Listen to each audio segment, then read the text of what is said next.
Alors ce matin, je voulais te parler d'une grosse galère pour ma part, et peut-être que toi aussi t'es dans cette galère-là, parce que ça y est, c'est bientôt la fin de mes réserves et j'ai bientôt plus du tout d'eau, et donc bah voilà, on passe un peu en mode en mode Survivor. Et comment on peut faire? Et peut-être que toi aussi tu t'es posé cette question parce que voilà, tu vois tes réserves d'eau qui s'amenuisent au fur et à mesure des jours. Tu vas voir un petit peu régulièrement la météo si t'es comme moi et tu te fais un peu peur en disant mais on va jamais y arriver parce que t'as quasiment plus d'eau. Moi, dans 3 jours, là je passe sur 3 jours à plus de 30 degrés, donc autant dire que ça va être compliqué. Ce matin ils annonçaient de l'orage mais pas une goutte de pluie forcément. Donc bah voilà, si toi c'est pareil, je voulais partager avec toi quelques petites techniques pour économiser l'eau, économiser peut-être tes derniers litres. Et aussi, essayer d'épargner au maximum ton jardin, si tant est que ce soit encore possible. Et ma première astuce, l'astuce la plus basique qui soit, c'est de mettre un maximum de choses à l'ombre. Alors tu vas me dire, bah ouais, mais je vais pas pouvoir téléporter mon jardin. Alors, écoute, moi j'ai quelques pots des plantes en pot, donc que j'ai mis à l'ombre. Tout ce qui est semis, tu vois, j'ai également des semis pour les choux, les salades. J'ai essayé de les mettre un petit peu au soleil, tu vois, le matin, légèrement, il y avait un peu de soleil, mais finalement ça brûle tout de suite. On est déjà sur 25 degrés, il est 9 ou 10 heures du matin, enfin c'est juste pas possible. Donc j'ai vraiment mis à l'ombre totale, c'est-à-dire que c'est vraiment exposé nord, à l'abri du cabanon, il n'y a pas du tout de soleil qui va dessus, et ça me permet de mettre une petite réserve d'eau en dessous, comme ça, tu vois, déjà d'une, ça me fait économiser de l'eau parce que je suis pas tous les jours à les arroser. Je suis pas non plus tous les jours à surveiller ces semis-là. Et puis là, c'est juste pas possible en fait. Je peux vraiment pas les laisser au soleil. Même tôt le matin, tu vois, il faudrait que je sois là à 5 heures du matin ou 6 heures, tu vois, dès que le soleil se lève, que je laisse 1 heure et que je retourne me coucher. À un moment donné, c'est juste pas possible de faire comme ça. Donc voilà, on essaie de trouver des astuces. Là, tu vois, je suis encore sur 3-4 jours avec un soleil de plomb.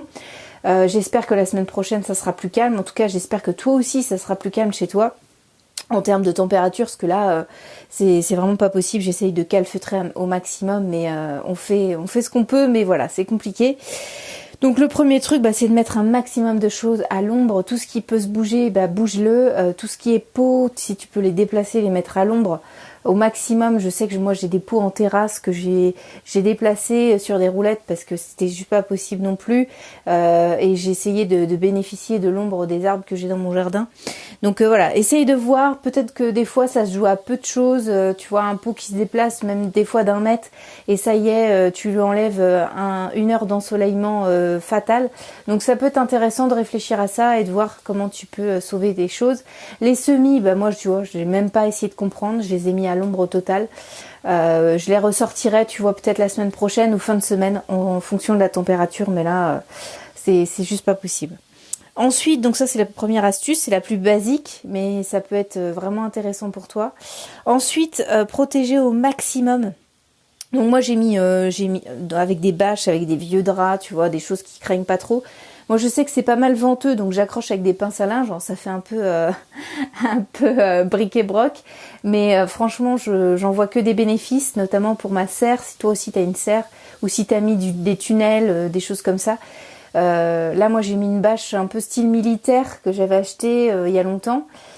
Et franchement, elle fait pas mal son boulot, parce que là on est quand même sur 50 degrés hier dans la serre en plein après-midi. Donc autant dire que les plants, ils font vraiment les plants de tomates là, c'est compliqué. Donc j'essaye de mettre des draps, des choses comme ça devant pour essayer d'atténuer cette chaleur, parce que 50 degrés là on n'est plus du tout sur quelque chose d'intéressant pour moi. Et donc voilà, donc si tu as des vieux draps, des bâches, des choses que tu peux tendre, écoute, ça peut être intéressant. Moi en tout cas j'essaye de faire au maximum descendre la température dans la serre. J'ai mis un seau d'eau dedans, tu vois, avec de l'évaporation. C'était les derniers litres d'un de mes bidons. Il y a toujours des dépôts au fond, donc je me dis voilà, c'est pas une eau de qualité non plus, donc j'ai mis ce seau là dans ma serre pour essayer d'humidifier un peu, parce que le temps est hyper sec dans cette serre. Et donc avec l'évaporation, les plantes vont pouvoir un peu se servir dessus, parce que ça reste un endroit confiné un petit peu, et puis il faut faire descendre la température. Ce matin j'ai vu qu'il faisait 23 dedans, Donc voilà, je me dis ça va, ça peut le faire encore. Et puis bah, si les plantes peuvent se servir avec l'évaporation, je l'ai mis juste en dessous d'un pied de tomate qui fait un peu palo, tu vois, avec les feuilles qui sont un petit peu jaunes. Là, je le vois d'ici, c'est un peu compliqué. Donc voilà, je l'ai mis là, on va voir ce que ça donne. Je te donnerai la suite des résultats, parce que ça peut toujours être intéressant. Parce que c'est de l'eau que j'aurais pas pu mettre dans mon jardin quoi qu'il arrive, parce qu'il y a vraiment du dépôt gras, tu vois. Et le but c'est pas non plus de mettre des trucs qui sont pas terribles dedans. Donc voilà.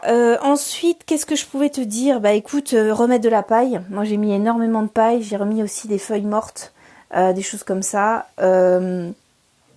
Ensuite, s'il te reste un peu d'eau, bah écoute, il va falloir que tu choisisses. Moi j'ai choisi entre les plants qui se portent bien et voilà, celles qui peuvent attendre 1 à 2 semaines. J'attends un peu l'orage, tu vois. Et puis donc celles-là, je vais quasiment pas les arroser, ou tous les 3 jours, tu vois, à peu près. Je vais essayer de segmenter un peu mes derniers litres. Et puis les plantes fatiguées, soit elles sont très très mal et elles donnent quasiment rien, ou elles donnent rien, tu vois. C'est le cas d'un de mes pieds de tomates qui est vraiment en mauvaise forme et qui me donne rien, ou juste des tomates qui sont pas en bonne propre à la consommation. Donc celui-là, je crois que je vais le laisser tomber, et je vais plutôt mettre de l'eau tous les jours à des pieds de tomates qui eux me donnent beaucoup de tomates, et tous les soirs pendant 3 jours, je crois que je vais continuer d'arroser ce pied-là. Je trouve que c'est toujours intéressant. En gros là, il faut que tu priorises entre les pieds que tu vas pouvoir sauver, enfin les légumes que tu vas pouvoir sauver. C'est le cas d'une courgette, tu vois, j'ai essayé de mettre une cagette devant pour essayer d'atténuer le soleil, mais c'est compliqué. Et puis on va voir un petit peu ce que ça donne. Donc je t'en redirai plus, je pense fin de semaine, voir si ça peut nous aider. En tout cas, j'espère que toi t'as des solutions. En tout cas, t'es peut-être même pas en plein soleil, mais moi je suis en plein soleil toute la journée, c'est compliqué. Donc là, il faut trouver des solutions, et puis prioriser au maximum, et essayer de sauver tes derniers litres et tes derniers légumes, parce que là, c'est la fin, j'ai faim. Je te donnerai la suite un petit peu plus tard. En tout cas, j'espère que mon saut dans la serre, ça va marcher, et je te donnerai un peu la suite des événements plus tard. Voilà, écoute, je te souhaite une très belle journée, jardine bien. Si ça t'intéresse, tu t'abonnes à mes podcasts sur SoundCloud ou YouTube. Et puis moi, je te retrouve demain encore. Tous les jours, je poste un nouveau podcast. Si ça t'intéresse, tu peux t'abonner. Allez, salut!